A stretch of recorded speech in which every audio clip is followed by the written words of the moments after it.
This series of essays may be the most sustained creative work I've ever done. And I know the work behind it, the values deck, doing the exercise with all the people, I know that's been integral to my stick-to-itedness.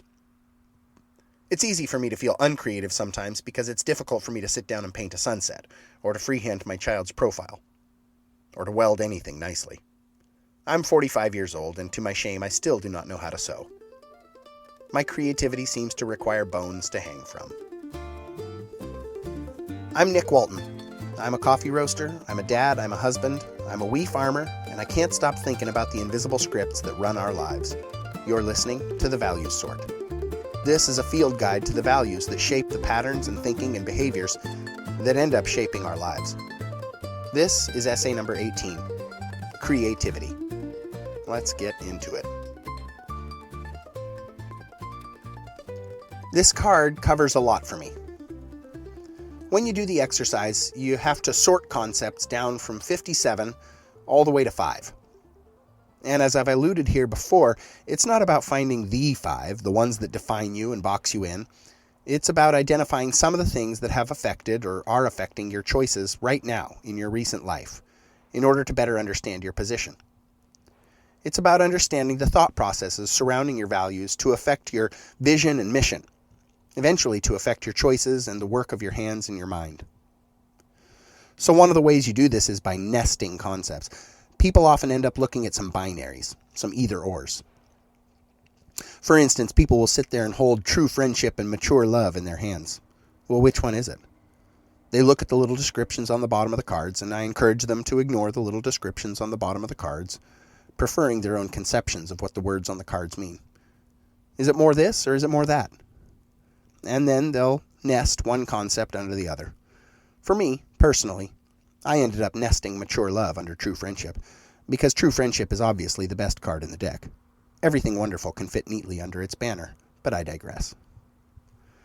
Creativity is important because there's no painting card, no sculpture card, no poetry card, no essay writing card, not even a musicality card. And for each of us, I think, there is a creativity available to pluck out of the darkness of our guts and present to the world.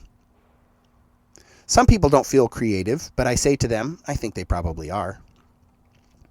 I have always felt creative, and I've always expressed that creativity somehow.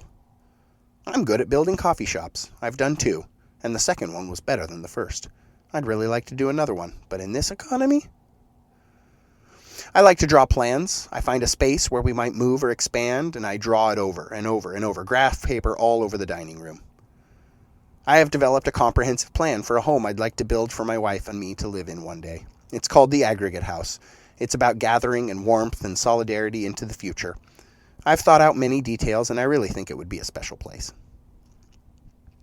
I'm converting horse stalls into chicken pens. I am a poor watercolor painter, and I love to write.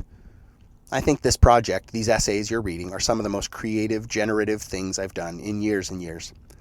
I have, as of this reading, completed 66 essays, one for each of the cards in the deck, plus some bonus rounds. They are releasing slowly over time, but they are complete now. I am proud of this accomplishment and, frankly, a little shocked. I have been moved by the experience of doing this card sorting exercise with so many people over the last couple of years. I have wondered how it might morph, how it might change, and one day I just sat down and began. I wrote one essay, and then I wrote another, and then I wrote another, and now I'm making lists of other things I want to write about. I feel like I'm cracking into a little treat that I've held on to for a long time. I don't even know what it will bring about, but I hope this creative venture never ends. It's been so beautiful. I want to refine, I want to hone. I want my 100th essay to make my first look positively amateur, because that's how these things go. We start, we botch, we reframe, we start over. Eventually we share. That's how baking goes for me. Woodworking.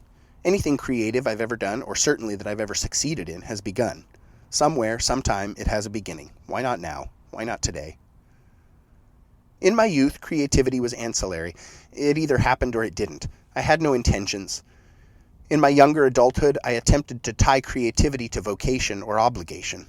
If you can't be with the one you love, honey, love the one you're with.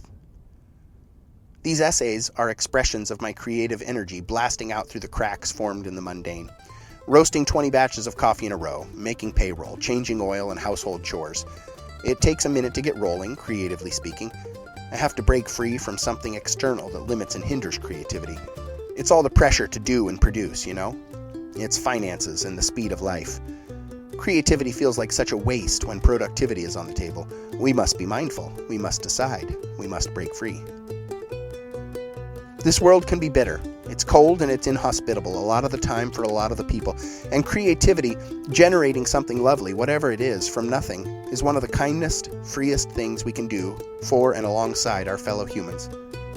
I have a profound sense of value for creativity in its various forms.